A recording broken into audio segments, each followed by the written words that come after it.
from an owner's perspective, how do we keep our company's, culture kind of alive during this time frame? Look, consumer confidence is way down, staff confidence is way down. We seem to focus on the consumer relationship and their confidence, but we seem to forget about our staff relationship and our staff confidence. John, I'd kind of like get your thoughts on this, and then Chris, I'm going to ask you the same question: is how do we keep our company's culture alive during the pandemic? Your thoughts, John? I think it starts with the owner being, or general manager, owner, general manager. Is that kind of the like? Yeah, to be more involved and engaged in the process and with the customers today, hands-on involvement, supporting their salespeople. And I mean, those are the managers that I deal with. I have dealt with. I mean, they love their people. They take care of their people. So I mean, um, but just to Chris's point, like just the point before that, Chris was saying about what a fascinating thing about the community, because when they asked Ollie Retta, they asked him in an interview, if you could start your business today, start it over today to be a car salesman, what one single strategy would you implement into your business? It could be Facebook or whatever it was. And Ollie Retta, he said one word, and that word was community. So that was really fantastic what Mr. Chris said there, community. That's what it's all about.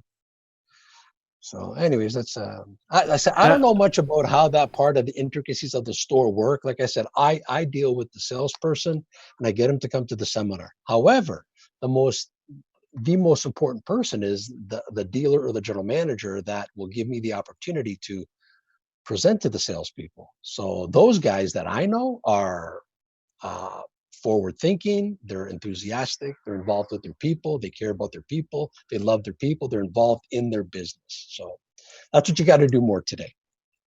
Oh My no, no, advice. I'm with you. I mean, I think being involved in the business is very true, guys. We were kind of talking about it. 2018 and back, I call it full belly syndrome, where we talked a lot about what we accomplished and talked very little about what we could have accomplished if we just sat down, take the time, create those relationships, and developed out that community. Chris, I'd kind of like to get your thoughts, man. You've run a lot of businesses. You've dealt with employees kind of all over the world. This is interesting times, and there's a lot of dealerships that are watching and listening right now, and that's something on their mind. Is like, how do they continue to maintain and keep up their staff confidence and that culture of their dealership? Your thoughts, Chris? Well, in 1980, working for a global advertising agency, I had the Honda Automobiles account, and I did a two-tier campaign, internal campaign. One was called "Our Customers Are Friends," and one was called "Our Employees Are Friends." So, um, let me just say that it's no coincidence that the employees, including sales, happen to live in the local community. So if you can adopt a community program, if you can make changes to the nuances in your brand that puts the dedication and the focus back on your local community, that's going to have a two-tier effect, and that's employees and resident slash car buying public.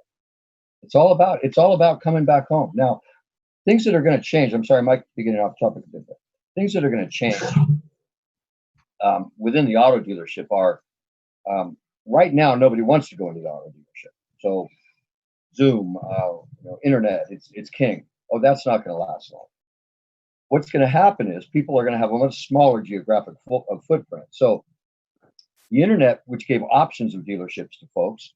So we here in Thousand Oaks would go to Oxnard or the San Fernando Valley or Simi Valley. No, you're going to go to your local dealership again. You don't want to travel.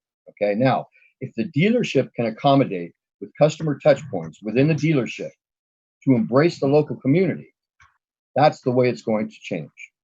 Okay. There's going to be coffee clubs for the women to go to in the morning at the Volvo dealer. Okay. There's going to be, programs that embrace the local residents. And when the local resident comes in for that program, they're going to stop by whatever department and say hello to their neighbor because they're all part of the same community. So, 2020 dealer of choice, the community alignment program, it also has an added value element of the employees being community residents.